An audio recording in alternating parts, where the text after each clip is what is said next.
Instant कर्म क्या है, उसका आपको पहले एग्जांपल दे दूं ताकि आपको एकदम क्लियर समझ में आ जाए।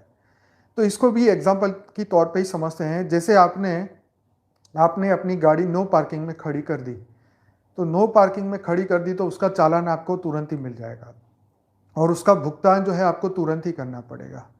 ठीक है, अब ये तो होगा नहीं कि चालान आपका कटा है तो अगले जन्म में जाके भरोगे, ऐसा तो नहीं है। ये सब इंस्टेंट कर्मा है, ये है क्रियमान कर्मा, है ना, जो हम फ्री विल से क्रिएट करते हैं, है ना। मैंने चाह के इस वक्त नक्की किया कि मैं सिग्नल तोड़ूं, मैं ये नो पार्किंग में गाड़ी यहीं खड़ी करूं, और जब मैंने अपनी फ्री विल यूज की और तो उसी समय मेरा चालान कटा और मुझे वो भरना पड़ा।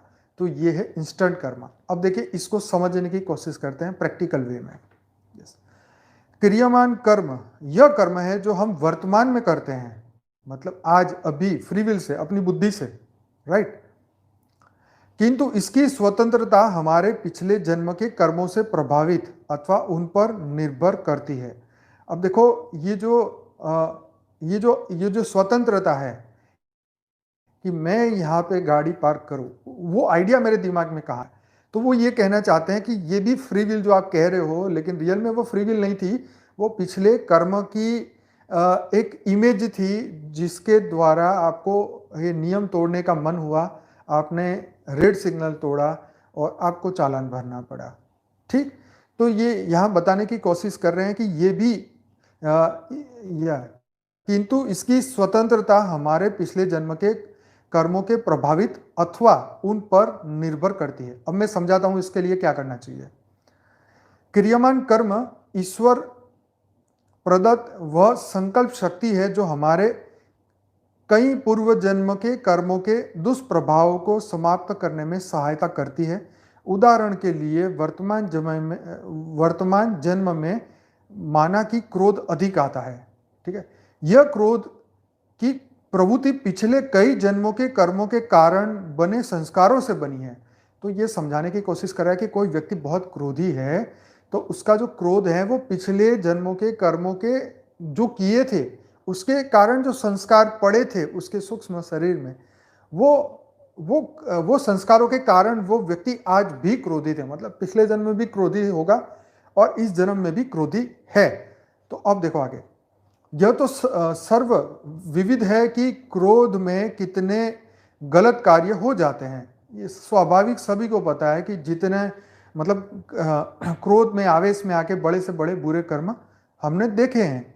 अगर कोई सत्संग, कीर्तन आदि उपायों के द्वारा क्रोध को सजग रहकर नियंत्रण करे तो धीरे धीरे प्रयासों के द्वारा क्रोध पर संयम पाया जा सकता है, दुष्प्रभाव को नष्ट किया जा सकता है और भविष्य में कई बुरे कर्म और समस्याओं, रिश्तों में तनाव इत्यादि को दूर किया जा सकता है। देखो, बहुत बढ़िया बात कही कि भाई पिछले जन्मों के संस्कार के अनुसार आपको कर्म आ सकता है। मतलब आपके अंदर क्रोध आएगा, काम आएगा, 100 टाइप की विकृति आपके दिमाग में आ सकती है, लेकिन फिर भी आज भी आपके पास फ्री विल है कि अगर आप योग करें, तपस्या करें, ज्ञान योग सत्संग करें, अपना जीवन बदलने का आप संकल्प ले लें, आज से ही आप शुरुआत कर दे बढ़िया कर्म करने की, तो पूर्व कर्म के अनुसार क्रोध आएगा, लेकिन वो क्रोध आपके ऊपर कब्जा नहीं कर पाएगा, आपको विवश नहीं कर देगा कि आप उसके वश में आ जाए।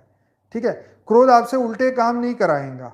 ठीक है, मतलब कोई भी ऐसा कर्म जो प्रारब्ध में लिखा हुआ था, लेकिन आज आपने जीवन बदल लिया, आपने अपने मन की अवस्था बदल ली, आप अपने बुद्धि को बदल लिया, आपने स्व परिवर्तन कर दिया, अपने आप का परिवर्तन कर दिया, तो ये संचित कर्म भी, ये जो आपका भाग्य लेके आया है आपके अंदर, जो भाव जगाने का, आप उस भाव को आज भी कंट्रोल कर सकते हो।